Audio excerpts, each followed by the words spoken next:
श्री हरि। आज हम आपको सुनाने जा रहे हैं वर्ष की सबसे कठिन, सबसे पुण्यदायिनी और सबसे चमत्कारी व्रत कथा। यह है निर्जला एकादशी की दिव्य व्रत कथा। एक ऐसा व्रत जिसे करने से समस्त पाप नष्ट हो जाते हैं और मोक्ष के द्वार खुल जाते हैं। एक ऐसा दिन जब जल विवर्जित होता है परंतु पुण्य अमृत की वर्षा होती है। चलिए शुरू करते हैं कथा।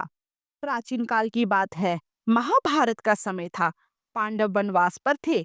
भगवान श्री कृष्ण के आदेश से सभी पांडव युधिष्ठिर, नकुल, अर्जुन, सहदेव और माता कुंती निष्ठा से हर एकादशी का व्रत रखते थे। लेकिन एकमात्र भीमसेन, बलशाली भीम, व्रत नहीं रख पाते थे क्योंकि उन्हें प्रचंड भूख लगती थी। भीमसेन बोले, मुझे क्षमा करें गुरुदेव, मैं भोजन के बिना एक दिन भी नहीं रह सकता, परंतु मैं नहीं चाहता कि मेरी आत्मा व्रत ना करने से अपवित्र हो जाए। कोई ऐसा उपाय बताइए जिससे मुझे भी सभी एकादशियों का फल मिल जाए। भीमसेन की जिज्ञासा सुनकर महर्षि व्यास जी बोले, हे भीम, यदि तुम संपूर्ण वर्ष की एकादशियों का फल एक ही दिन में प्राप्त करना चाहते हो तो तुम ज्येष्ठ शुक्ल पक्ष की एकादशी का व्रत करो। इस दिन जल तक ग्रहण नहीं करना होता। यह व्रत कठिन अवश्य है, परंतु इसके पुण्य से समस्त पापों का नाश हो जाता है। यह व्रत ही है निर्जला एकादशी।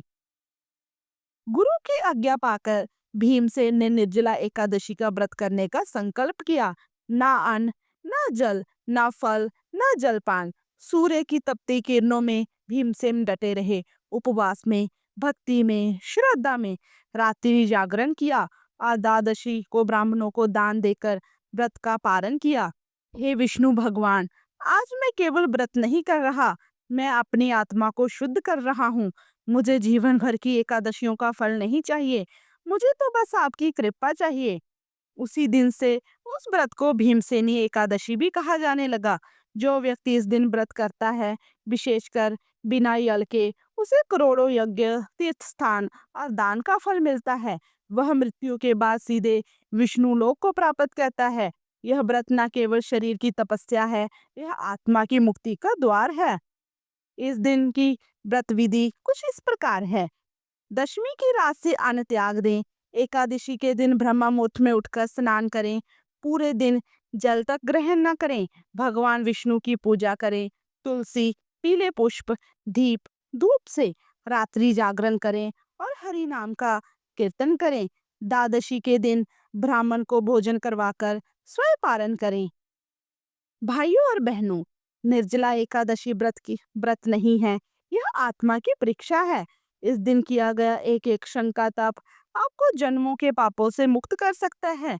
भगवान विष्णु की कृपा असीम है। व्रत, श्रद्धा और समर्पण चाहिए। तो आइए इस निर्जला एकादशी पर हम भी संकल्प ले, अपने जीवन से आलस्य, मोह और पाप को निकाल फेंकने का और प्रभु के चरणों में पूर्ण समर्पण का। ओम नमो भगवते वासुदेवाय। हरि बोल, हरि बोल।